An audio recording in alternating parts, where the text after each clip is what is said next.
சாப்பாடு ரெடி ஆயிடுச்சா? ரெடி ஆயிடுச்சு. டிஃபன் வந்து இட்லி செஞ்சுருக்கேன்.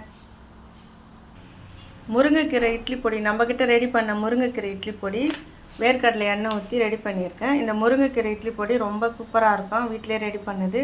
என்கிட்ட வேறு இன்னும் 4-5 வகையான பொடியெலாம் இருக்குது. கருவேப்பிலை பொடி, முடக்கத்தான் பொடி, கொள்ளு பொடி எல்லாமே இருக்குது ஃப்ரெண்ட்ஸ்.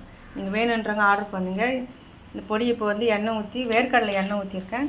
நம்மக்கிட்ட எண்ணெய் இருக்கோ நெய் ஊற்றிக்கலாம், இல்லை தேங்காய் எண்ணெய், நல்ல எண்ணெய் எது ஒன்றாலும் ஊற்றிக்கலாம் ஃப்ரெண்ட்ஸ். சூப்பராக இருக்கும். சூப்பராக இருக்குது. இது கூட வந்து பைத்தம்பருப்பு சாம்பார் வச்சுருக்கேன். இது மதியத்துக்கு வந்து சொரக்காய் கூட்டு, முருங்கைக்காய் சாம்பார், ரசம், இந்த சாதம், ஒரு சப்பாத்தி, அவ்வளோதான் நம்ம வீட்டில் சாப்பாடு.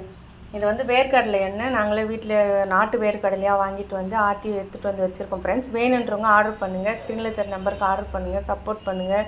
பொடி வகைகள், மசாலா எல்லாமே இருக்குது. நீங்கள் வேணுன்றவங்க ஆர்டர் பண்ணுங்கள். ஒரு டைம் வாங்கி சாப்பிட்டு பாருங்கள் ஃப்ரெண்ட்ஸ்.